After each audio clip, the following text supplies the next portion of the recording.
इस बार मोहर दी है। अयोध्या की मिल्कीपुर से बड़ी खबर आ रही है। मिल्कीपुर में बीजेपी बड़े मार्जिन से लीड कर रही है। चंद्रभानु पासवान, आपको बता दें, 31,000 से ज्यादा वोट से लीड कर रहे हैं। 40,000 और जो 40,000 से ज्यादा वोट से लीड कर रहे हैं, जबकि अजीत प्रसाद जो समाजवादी पार्टी से हैं वो पीछे चल रहे हैं। अखंड हमारे साथ जुड़े हुए हैं हमारे संवाददाता। अखंड, क्या हो रहा है मिल्कीपुर में? मिल्कीपुर में सर, एक तो ये समझना होगा कि ये प्रतिष्ठा की सीट थी और प्रतिष्ठा की इस जंग में बीजेपी लीड ले चुकी है और इतनी बड़ी लीड ले चुकी है जिसे अब भरा जाना सिर्फ एक असंभव सा लगता है और बीजेपी की जीत लगभग एक औपचारिकता सी रह गई है। बीजेपी की लीड हर राउंड में बढ़ती जा रही है और न सिर्फ बढ़ रही है बल्कि मार्जिन बहुत बड़ा कर रही है। 16 राउंड की मतगणना हो चुकी है और उसमें 40,000 से ज्यादा का मार्जिन मिल चुका है बीजेपी को जीत का, तो ये बहुत बड़ी जीत कही जाएगी। अब यहाँ के समीकरणों को भी समझने की जरूरत है सर। जिस तरीके से उत्तर प्रदेश में योगी आदित्यनाथ बहुत खुश होंगे, उन्होंने बहुत जोर लगा रखा था, उनके ऊपर बहुत दबाव भी था मिल्कीपुर सीट को लेकर। उन्होंने बहुत सारे नेताओं को मिल्कीपुर में लगा रखा था कि ये तो जीत हासिल करके ही रहना है। तो खैर, उनकी बहुत आज उनके लिए बहुत सुखद समाचार है जिस तरह की लीड 40,000 की हमें दिखाई दे रही है मिल्कीपुर से बीजेपी जो प्रत्याशी हैं उनके लिए।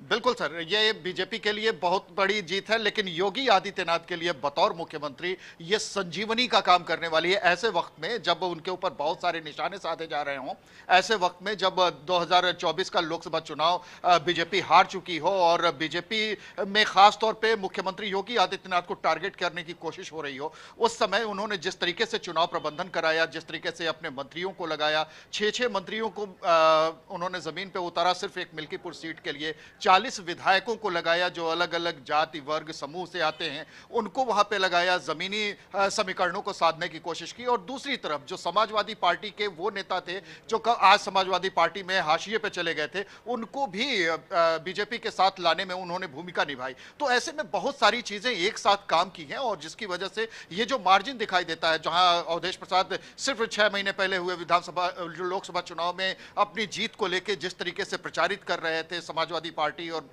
कांग्रेस जिस तरीके से उनको प्रचारित कर रही थी कि हमें राम जी का भी आशीर्वाद मिला है, तो वहां पे जब हम लोग क्षेत्र में भी निकले थे तो लोगों से जो हम लोगों की बातचीत हुई या वहां से जुड़े हुए जो अपने रिपोर्टर्स हैं या अपने पत्रकार साथी हैं, उन लोगों से जब बात हो रही थी तो ये बात बार बार आ रही थी कि यहाँ की जनता प्रायश्चित के भी मूड में है। वो जो लोकसभा चुनाव हुआ था, लोकसभा चुनाव का प्रायश्चित भी करना चाहती है। तो मुद्दे 3 थे सर, अगर यहाँ लोकल स्तर पर अगर समझा जाए तो एक तो पीडीए था जो समाजवादी पार्टी का मसला था, वहां पे बीजेपी दूसरी तरफ इल्जाम लगा रही थी कि परिवारवाद है, और तीसरा जो मसला जो सबसे ज्यादा महत्वपूर्ण हो गया था वो था प्रायश्चित। तो इन 3 चीजों के बीच में पूरा चुनाव होता हुआ दिखाई दिया था। उसमें चुनाव प्रबंधन जो है वो मुख्यमंत्री योगी आदित्यनाथ का एक बार फिर साबित हुआ कि बहुत ही काबिले तारीफ है।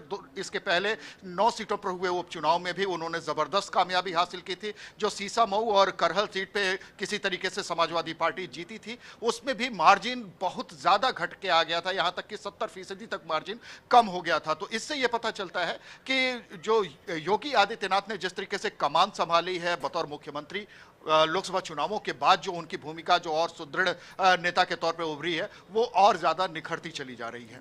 जी, बहुत बहुत धन्यवाद अखंड इस अपडेट के लिए। अभी जो ब्रेकिंग न्यूज है या जो खबर बन रही है उसमें 2 बड़े नेता आम आदमी पार्टी के, अरविंद केजरीवाल और आतिशी, दोनों ही अपनी सीटों से पीछे चल रहे हैं। वहीं पे ग्रेटर कैलाश में सौरभ भारद्वाज अपनी सीट पर पीछे चल रहे हैं।